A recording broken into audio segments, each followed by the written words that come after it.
Imagine hearing a knock at your door. You answer it and find a vampire standing in your doorway. Fangs gleaming, centuries of power coursing through immortal veins. Strength enough to tear through walls, and yet they wait. They must wait.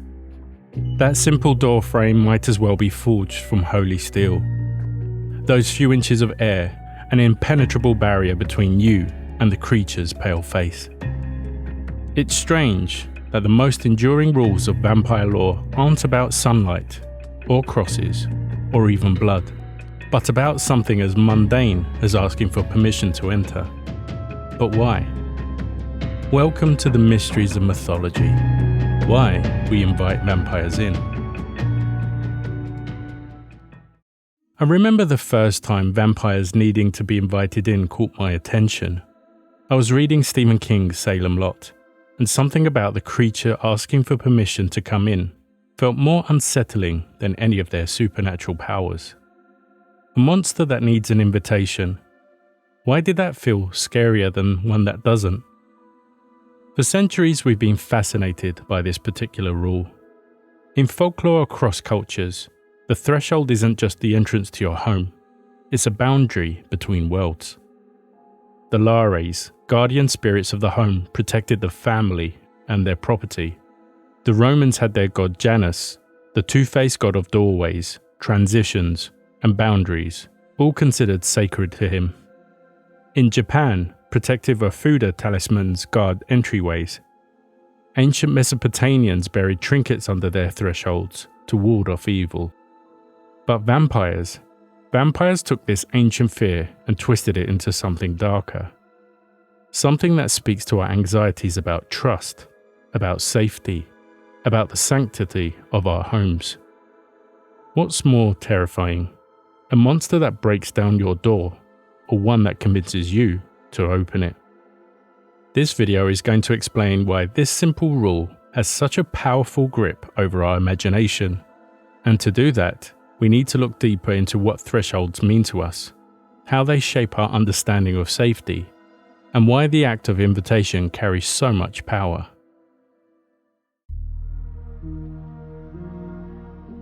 Before we had locks, before we had doors, we had thresholds. That liminal space between here and out there, between safety and danger, has occupied the human imagination since we first huddled in caves. But why? A gate had no door, gate, or ADT security to keep the predators out. The Celts lay iron horseshoes across their doorways. Ancient Egyptians carved protective spells into their lintels. In Japan, people still step over, never on, their threshold beam, the komoi. Each culture found its own way of saying, this space is protected. What's out there isn't allowed in here. This wasn't exclusive to vampires. It applied to ghosts, demons, and malevolent fae. In the West, something interesting happened during the Middle Ages. As Christianity spread across Europe, these ancient threshold superstitions didn't disappear, they evolved. The horseshoe became a cross, the protective spell became a prayer. These thresholds remain sacred. And that's where we find our friend, the vampire. Early vampire stories weren't about aristocratic counts or romantic antiheroes. They were about something much more primal. The fear of the dead refusing to stay dead. Villages across Eastern Europe told tales of loved ones returning, changed, wrong, wanting to come home.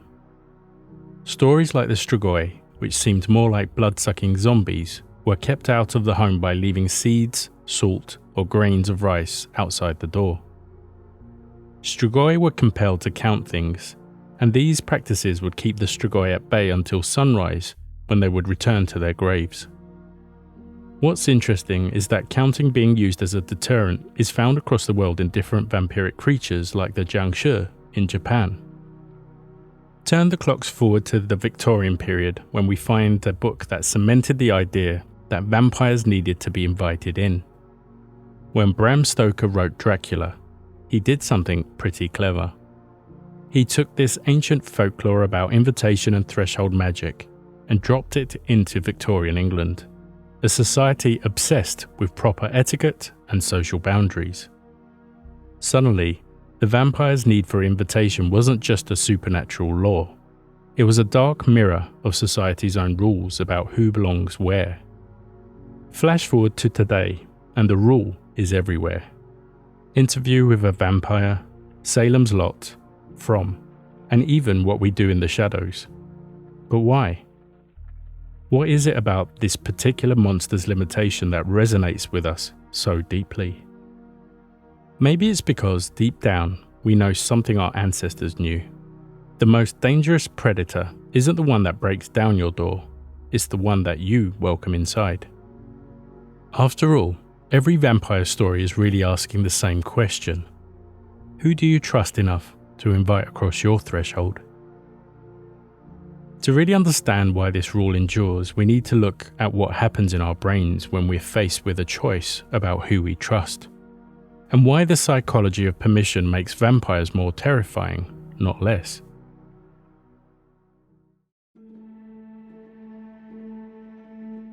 Have you ever wondered why you feel safer in your own home than a friend's, even though a determined intruder could enter either?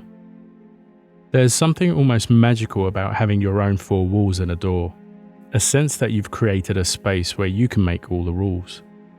Psychologists call this territorial cognition, but I like to think of it as the threshold instinct.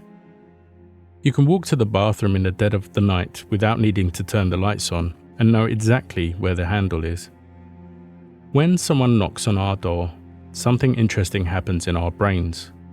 We shift into what researchers call approach avoidance conflict. We're both drawn to social connection and afraid of potential threats. But surely, you might say to yourself, I'd notice if something was wrong, I'd sense the danger. What's terrifying is, you probably wouldn't. Studies show that humans have a remarkable capacity for overlooking red flags when we want to trust someone. Just look at your past relationships. Vampires don't need mind control. They just need to exploit our own psychological blind spots. And if you think you're any different, just think about it. In an age where we regularly invite strangers from the internet into our lives, the vampire's need for invitation feels more relevant than ever. That charming profile picture could belong to anyone, or anything. The threshold between public and private spaces has become increasingly blurry, but our primal need to control who crosses it remains. What makes the vampire invitation so psychologically potent is that it preserves our illusion of control while completely undermining it. Unlike a common burglar or a monster that simply breaks in, the vampire makes us complicit in our own destruction. They make us open the door, speak the words, welcome the danger. By gaining our permission, vampires don't just violate our homes, they violate our trust in our own judgment.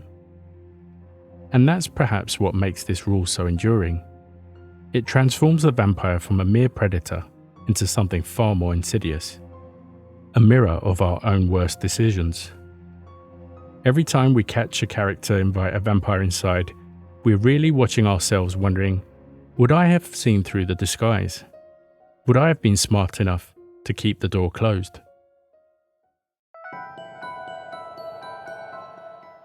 The vampire at the threshold isn't just a monster, it's a guest. And that distinction is pretty significant. In ancient Greece, hospitality, or xenia as they called it, was sacred. To deny a visitor entry, no matter how strange or unwelcome, was a risk to the wrath of Zeus himself. Fast forward to Victorian England, where etiquette and propriety reign supreme, and you'll find a society built on rigid rules of hospitality and class distinctions. So when Count Dracula, aristocratic and refined, appears at your door in the evening attire, he's not just asking for an invitation, he's demanding the respect his status commands. For Victorian readers, Dracula wasn't just a wealthy foreigner, he represented the deepest fears about outsiders. In a rapidly changing world, where London streets were seeing more and more wealthy immigrants, and aristocratic circles were being infiltrated by new money, made rich during industrialization, the vampire emerged as a metaphor for this unwelcome change. We're still obsessed with who belongs where. Our communities are gated, our social circles carefully selected. We've traded wooden doorways for digital gates, but we're still deciding who gets past our carefully curated boundaries. Social media vampires feed off attention rather than blood. They too need our permission to enter our daily lives, to feed off our engagement, our attention, our time. Please like and subscribe might be the modern equivalent of "won't you let me in?" And while you're at it, hit the notification bell. In an age where corporations and algorithms constantly seek permission to enter our lives through terms of service and cookie notifications, the vampire's need for an invitation feels less like ancient folklore and more like tomorrow's headlines. Each era reimagines the vampire to reflect its own social anxieties. The aristocratic invasion, the foreign threat, the seductive stranger, the digital stalker. But always, they must be invited in. Just look at the recent TikTok ban. Thousands migrated to Rednote, an app many of us didn't fully understand the dangers of, all so that we can feel connected. Every ping, every friend request, every want to connect, each one is a modern version of that ancient question, "Won't you invite me in?" We live in an age of endless invitations. Apps want permission to access our photos, websites want to know our location, strangers want to join our digital spaces. The vampire threshold rule doesn't feel like an ancient folklore anymore, it feels like everyday life. And just like traditional vampires, modern predators don't break down these digital doors. They convince us to open them. They wear appealing guises, they speak the right words, they wait for an invitation. Maybe that's why vampire stories are having such a moment right now. In an age where we're constantly navigating questions of trust and access, these ancient tales of threshold and invitation feel surprisingly relevant. We started with a vampire at the doorway, but really we've been talking about something much older, much deeper. Every threshold is a choice. Every invitation is a risk. Whether it's a dark figure at our door or a friend request on our screen, we're constantly asking ourselves, who do we let in? Because in the end, every threshold asks us the same question. In a world full of potential predators and potential friends, who do we invite in? And more importantly, who do we become by making that choice?